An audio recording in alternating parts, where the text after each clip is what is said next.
Greetings, I'm Herbert Erpaderp, and today I'm going to build this not at all silly looking BT42.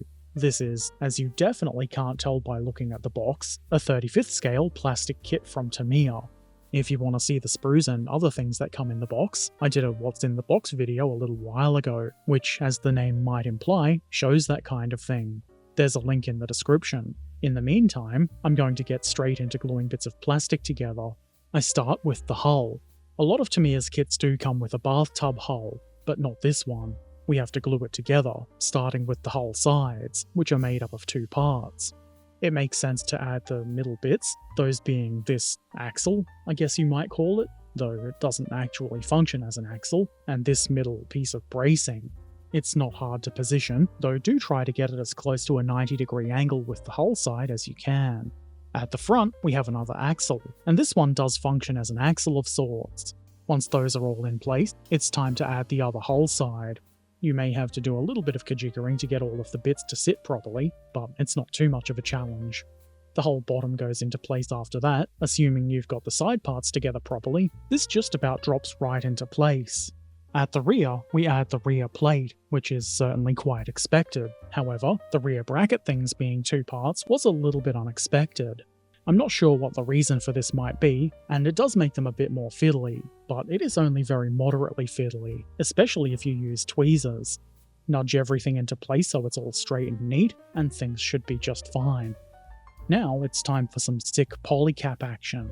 This suspension doodad has a polycap, and it goes together nice and easy. This other suspension doodad, for the front, also has a polycap sandwiched in the middle. This is one of the smaller polycaps. There are two of both these assemblies. I install the rear one here, at the rear. You'll note that I've used glue here. The polycap in this part is for the drive sprocket. The suspension arms for the middle pair of road wheels come next. Nothing too tricky here. Everything's keyed and shouldn't move once it's glued down. Then these two parts go together, but shouldn't be glued. You want this to flap about freely, at least for a little while. But to make sure it stays in place, I add some glue to the axle part. Now that we've got these suspension doodads, we can flap about to our heart's content. Eventually I did stop playing with those, and drilled some holes in the outer hull parts. This is done on both sides. At this point, the instructions tell us to remove a couple of rivets. It does also say to remove a couple without specifying which version it's for, which I now understand means just remove them. I didn't remove them though, which I'm sure is going to upset rivet counters. I then glue the outer hull parts into place, which is rather easy. Just apply plenty of glue, and the glue god shall smile down upon you.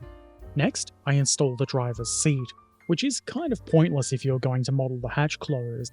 And I will be, but this is how the chair goes into place, and there's no other internal details. This is it. The front of the hull goes into place next, and it did need a bit of pressure to coax it into the correct position, but nothing too outrageous. Leaving the little bit of sprue in the cutout where the hatch goes gives it a bit of extra strength for this. You don't need to keep it there, but it seems like it helps, and it's not like it's going to be difficult to remove. Back to the suspension. On the bit that moves, I install this, I don't know, shock absorber? Is that what it is? Do make sure that you've got this on the right way around. Once you move the part into the correct position, you can see there's a little recess for that thing to sit in. Now that the ability to move that piece of suspension is irrelevant, I add glue so that it can't move. The first road wheel on the BT7 hull, on which the BT42 is based, is steerable, and this thin piece of doodadery is part of the steering mechanism. There are guides on the hub where this should mount, just make sure that you've got it around the right way. That assembly can then be glued into place on the formerly flappy bit of suspension, making sure everything's around the right way. Then, there's a small linkage that goes here. Owing to its size it is a bit fiddly, but it's obviously not impossible to place. I did it, and so can you. The bit that holds the idler wheel goes on next, and there's keying to make sure this is in the right place. I then add this bit of sheet metal work, which more or less drops right into place, and believe it or not, there's one of these for either side. Why not assemble some wheels? First, the drive sprocket. This has keying for what is probably obvious reasons, those obvious reasons being to allow the guide horns to mesh with the sprocket properly. How about some unusual polycap action? The idler wheel gets a polycap sandwiched between the two wheel parts. I'm not entirely sure why this is needed, but apparently it is. This is the first road wheel. This doesn't have a polycap, and the big opening in the middle will be filled with a hub later on. The second, third, and fourth road wheels all have polycaps. Again, this is a bit unusual, and I don't see a real need for them, other than if you do omit them, the fit won't be as good. Assembly is about as simple as you would expect. Just make sure you are using the correct parts. The fourth road wheel is a bit different to the other two. Here's that hub I mentioned all those seconds ago. It pretty much plops right into place. There are also smaller hubs for the idler and the rest of the road wheels. They're all pretty easy to place, and as long as you've got the correct parts on the correct wheels, there won't be any problems. Before we can install any wheels, we must add this very important piece of the final drive. Then I fit the drive sprocket and the rear 3 sets of road wheels, being sure to put them on in the correct order. The polycaps make sure these fit nice and snug and don't go anywhere, unless you want them to go somewhere. There isn't really a need for these to be free rolling, but it is kind of fun, so why not? The forward road wheel has keying to ensure it's in the correct position, and is not free rolling. It does seem kind of weird to have one non-moving wheel, but what would I know? The idler wheel is, again, free rolling. Well, not free rolling, but you know what I mean. This might actually help with installing the tracks a little bit, and installing the tracks is what I did next. These are, as you can probably see, link and length. These ones don't have any keying, but starting with the drive sprocket can kind of work like keying and make the whole process a bit easier. I add 6 links to the drive sprocket, paying attention to the direction the links should be facing for either side. I do the same with the idler wheel, which also has 6 links. I try to position the end links in such a way that they'll line up with the rest of the tracks convincingly with no extra work. A benefit of these parts having polycaps in them is that they can be removed and reinstalled as many times as you like, and it does make adding track links to the wheels a little bit easier. I'm reinstalling them here. Then I add the long top run of tracks, which is a single piece. This will, ideally, make sure everything is lined up and in the right place. It didn't seem to want to sit on top of the road wheels like it should, so when I've got the sprocket and idler where I wanted it, I glue the tracks onto the road wheels too. Then I add the remaining segments of track. You might have to do a small bit of nudging and kajiggering, but as long as you've got the correct parts in the right places, everything should go together easily and neatly. Now for some photo etch. I normally don't like photo etch, especially the kind you need to bend, but this kit did come with a really good jig for the rear mesh. I'd really like to see more jigs that are actually helpful and function as they should. I give this several thumbs up. How many thumbs do you have, Herbert? Several. I set that aside and install the photo etch vents onto these. I'm assuming they're air intakes. I set those aside too. There's no engine deck to install them on yet anyway. Next, I attach this round doodad to the top of the engine hatch. Then, in the hole there, I add a smaller round thing. Next, the engine deck. Or, I guess, really, it's the entire hull top. There is a little wall that goes on the inside, and we don't really need that so much for wall purposes, but it does hold the exhausts in place, which get passed through the engine deck like so, and poke out the rear. Installing the engine deck is a pretty sensible next step, and this is quite easy. You may need to apply a little bit of pressure in some spots, but there shouldn't be any real trouble. Once it's in place, I install the frame for the mesh part, which was, conveniently, formerly part of the jig used to bend the mesh, so we know it's probably the right shape. The fit does have a little bit of play to it, so I used the mesh to hold it in the correct place while I glued it. I then installed the engine hatch with its little round things on top, and it almost dropped right into place. I did have to give it a tiny nudge so it would sit straight. Next, it's time to add details to the upper rear plate. This is going to be different depending on which version of the BT42 you want to model. Refer to the marking guide to help you in your decision making for this. I'm building the A or B variant. They're basically the same. The C variant is the later version. As you can see, I've installed a couple of shovels and a tanker bar. The other version includes the gun cleaning kit. On the engine deck, I install those air intakes, or whatever they are, with the photo etch grills. These did need a little bit of downward pressure-based convincing, but they did comply. And then, why not install the upper rear plate? This also needed a bit of pressure, and there is still a tiny bit of a gap there, but this is based on a Soviet vehicle, so that's probably more of a feature than a problem. Next, I finally install that grill I bent. Obviously, because this is metal, we need to use superglue. I quite like the black flexible superglue from Icky Sticky, but any superglue you like should work. There are tabs at the front that slot into the engine deck to help with positioning. The tabs at the rear of the grill should be bent so they sit flat on the engine deck. This is probably one of the few bits of photo etch that needed bending that I didn't find annoying. I guess there's a first time for everything. It looks pretty good too. I followed that with a couple of little plates. These had nubbins that needed removal, so I did that. To get them to fit on the hull, I had to remove a couple of rivets there too, which the instructions did tell me to do earlier. Once those obstacles are cleared, these doodads go into place nice and easy.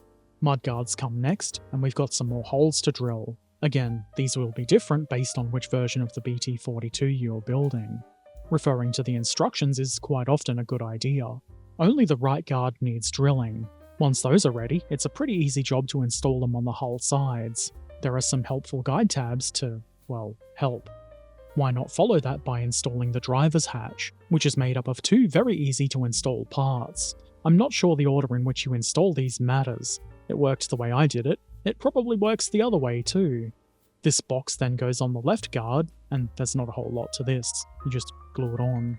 In front of the photo etch grill, I add this thing. I don't know what it is, but it goes here. On either side of the grill, I add more doodads that I can't identify. There's little square guides for these, which makes them quite easy to position. On top of this box, there's a pair of tiny little grab handles. This is probably a tweezer job, and as long as you don't drop and lose these, it's pretty simple. There's another box that goes on the right guard, which mounts into the holes that were drilled there, unless you are modelling the C version, which has a different box configuration.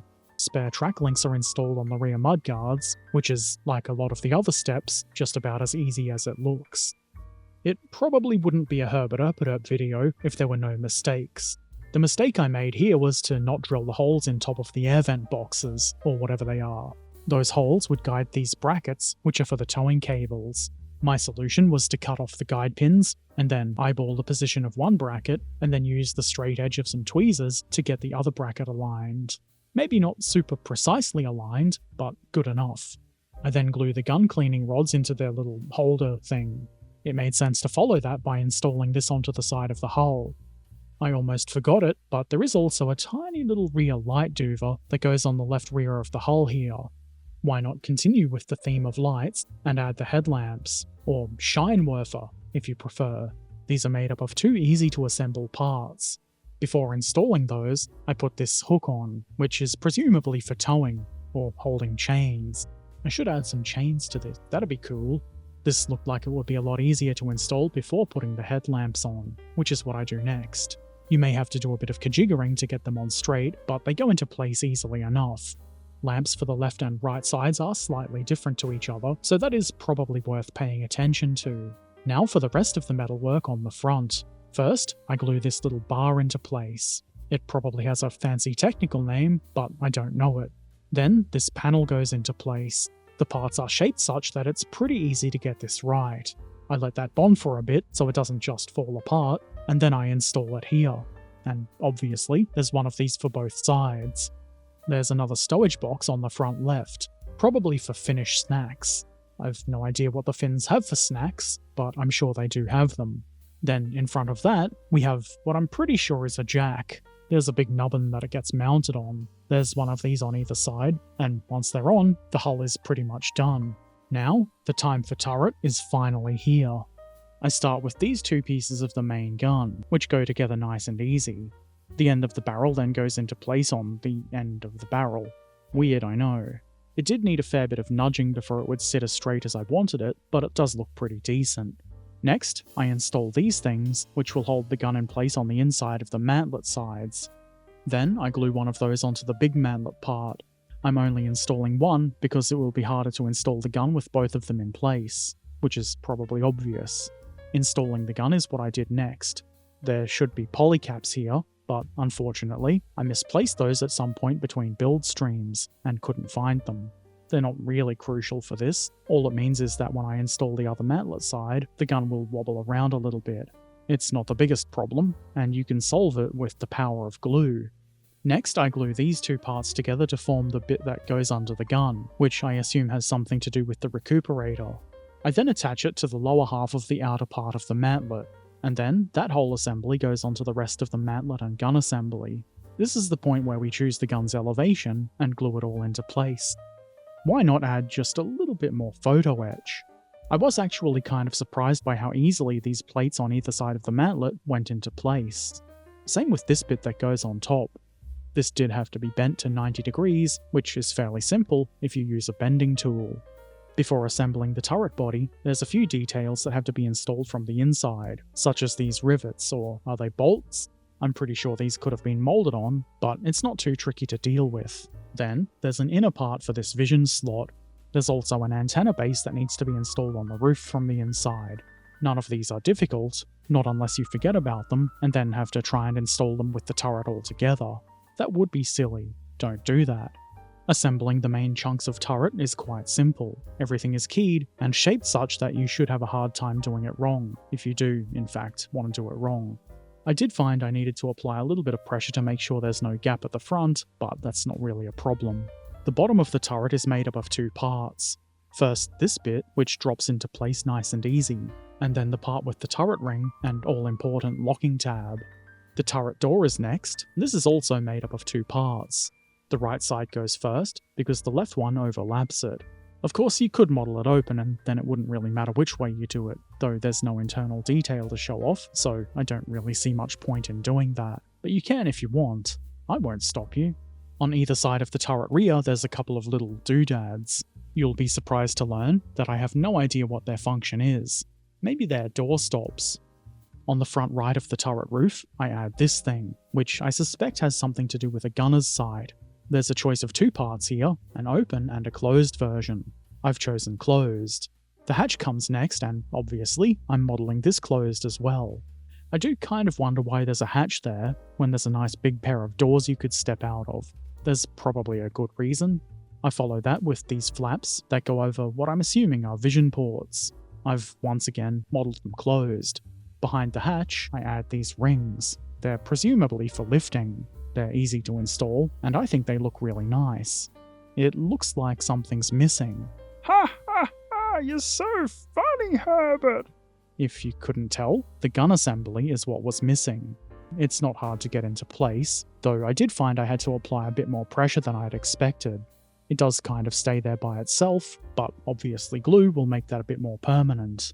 And that's the BT42 turret finished. It's kinda weird looking, which is a big part of the appeal for me. You may have thought I forgot them, but there are towing cables included with the kit. I chose not to actually use them, but I did partially assemble them. The cable is made of string, which is definitely not my favourite, but it is easy enough to glue the plastic ends onto the string. This end goes into the brackets on the lower rear hull, and there's a pin to hold it in place. This is nice because you can test fit without gluing. Why didn't you use them, Herbert? I just didn't like the way they sit. I couldn't get it to look good. Here's the part that would go onto the other end of the cable, and then link into the brackets I didn't drill holes for. I put them inside the hull just in case I changed my mind later. The final step is to use the handy-dandy locking tab mechanism to join the turret to the hull. And that's the BT42 in 35th scale from Tamiya completed. That is a silly looking tank. Herbert, it's an assault gun, you fool!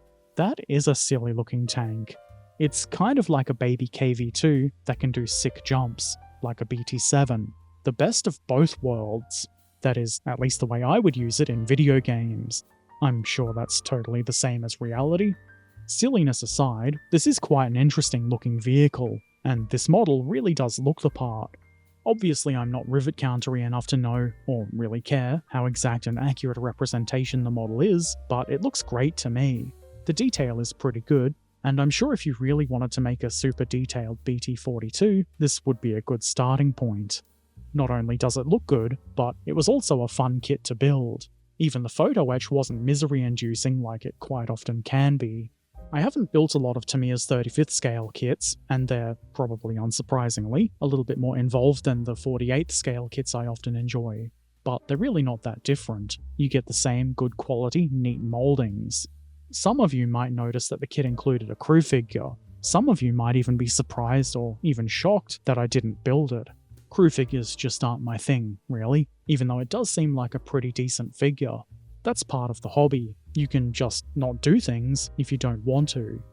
This kit is based on Tamiya's BT7, and to be honest, it's kind of surprising that I haven't built that yet. I do really enjoy the BT7. Now I'm kind of wondering if that kit is that much different. This is the kind of curiosity that can get expensive. Let me know in the comments if you want to see the Tamiya BT7, I guess. I might be waffling now. As always, if you've got any questions or comments, feel free to put them in the comment section below. If you want to come hang out and watch me build kits like this one live, I stream modeling a couple of times a week over on Twitch. There's a link in the description. Share the video with anybody you think might find it helpful, and if you really like what I do, consider supporting on Patreon or Ko-fi. Take care of yourselves, be excellent to each other, and thanks for watching. Farewell.